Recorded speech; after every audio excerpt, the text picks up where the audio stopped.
Assalamualaikum warahmatullahi wabarakatuh. Alhamdulillah kita masih dipertemukan kembali dalam mata pelajaran bimbingan dan konseling. Pertemuan kali ini kita akan membahas mengenai mengatasi kendala berperan sebagai makhluk sosial.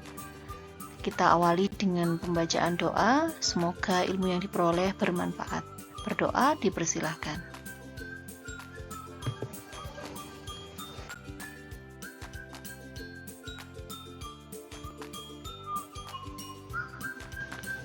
Kita sedikit flashback ya, pertemuan yang lalu ada beberapa materi yang ingin saya ingatkan kembali kepada sampean semua, bahwa selain kebutuhan akan privasi, manusia juga membutuhkan aktivitas sosial antar sesama.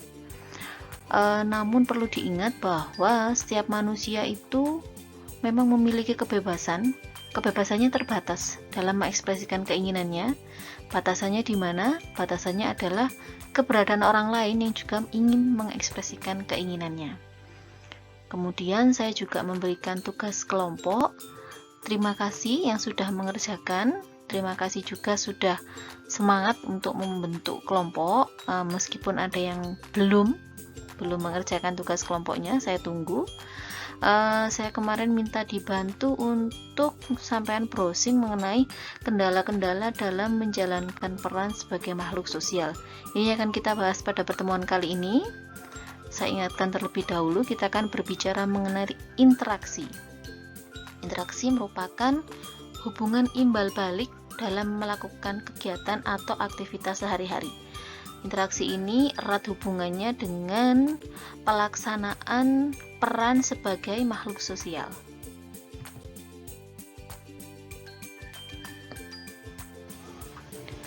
Di mana korelasinya? Di sini akan kita bahas bersama. Sebagai makhluk sosial, kita harus memiliki peran dalam interaksi. Kita akan bertemu dengan banyak orang, juga dengan banyak kepentingan, yang sangat memungkinkan adanya konflik. Nah, entah kepentingannya itu sama ataupun tidak sama, itu juga rawan menimbulkan konflik. Kenapa? Kita bertemu dengan banyak orang dengan berbagai macam pemikiran dan juga kepentingan.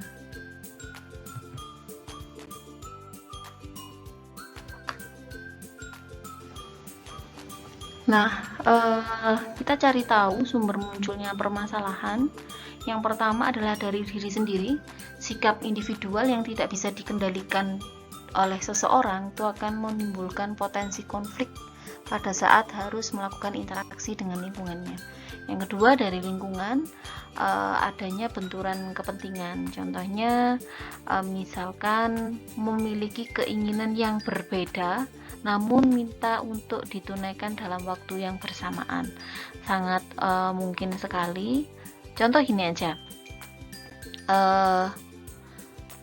di rumah hanya ada satu HP, mungkin dipakai bersama-sama dengan kakaknya. Kakak ingin bisa lebih dulu menggunakan karena ada ulangan. Nah, sampean juga ada kebutuhan karena kebetulan tugasnya juga ada waktunya, ada timingnya, ada deadline-nya. Nah, bisa jadi kalau tidak ada pengaturan di sana, itu akan menimbulkan konflik. Ini contoh contoh dalam keluarga ya. Nah, salah satu contohnya itu.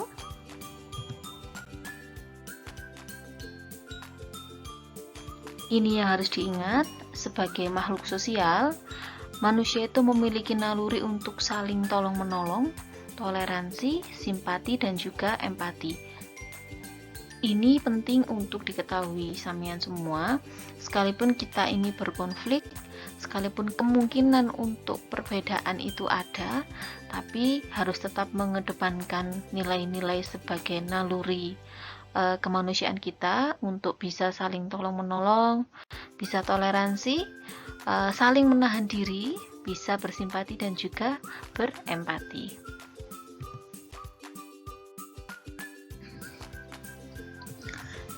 Nah, dari kendala yang tadi muncul, kita harus punya upaya untuk mengatasi permasalahan. Yang pertama, adanya aturan yang disepakati bersama. Salah satu contohnya adalah antrian. Antrian itu sebenarnya aturan Mungkin beberapa tidak tertulis, tapi ketika misal masuk minimarket gitu, kalau ingin melakukan pembayaran ada beberapa orang, otomatis orang terakhir itu harus antri di belakang orang yang terlebih dulu mengantri. Jadi tidak boleh main serobot, ada aturannya di sana. Yang kedua adalah saling menahan diri. Mungkin sama-sama punya kepentingan, sama-sama punya kesibukan. Seperti tadi contohnya, ketika kakak ada ulangan, sampean juga dalam posisi di waktu, nah itu dikomunikasikan, disampaikan. Jadi harus bisa menahan diri, tidak semerta-merta langsung pokoknya ini harus saya. Nah itu harus bisa menahan diri. Yang terakhir adalah mengedepankan saling toleransi. Dengan saling toleransi ini akan membantu sampean untuk mengerti bagaimana kebutuhan orang lain. Juga orang lain itu nanti akan menumbuhkan perasaan yang sama kepada sampean. Jadi adanya saling mengerti satu sama lain. Ini 3 hal yang bisa saya sarankan sebagai upaya untuk mengatasi permasalahan dalam menjalankan fungsi dan peran sebagai makhluk sosial.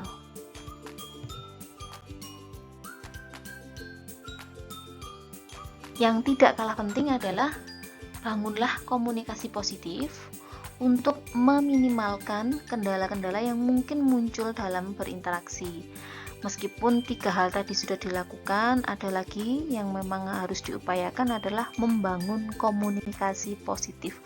Kalau tidak ada komunikasi yang baik, interaksi itu akan lebih sulit untuk dilakukan. Jadi, kembali saya sampaikan, dibangun komunikasi yang positif.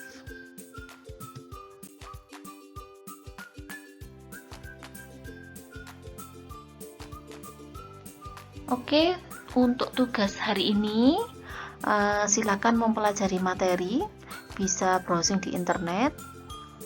Untuk pertemuan minggu depan kita akan membahas mengenai nilai sikap kejujuran. Jadi saya bisa browsing untuk belajar lebih awal.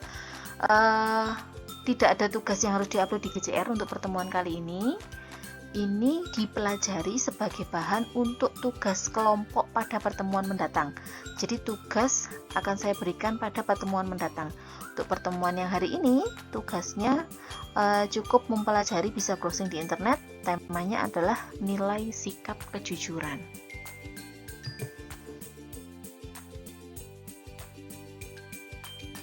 Alhamdulillah, kita sampai di penghujung pertemuan untuk kesempatan pada hari ini. Saya ingin mengingatkan kembali kepada sampean, belajar itu harus happy. Dari berbagai macam cara memaknai merdeka belajar, diantaranya adalah selalu bahagia dalam menjalani pembelajaran. Be smart, be happy, tetap dijaga semangat belajarnya. Sampai bertemu pada kesempatan mendatang. Saya akhiri. Wassalamualaikum warahmatullahi wabarakatuh.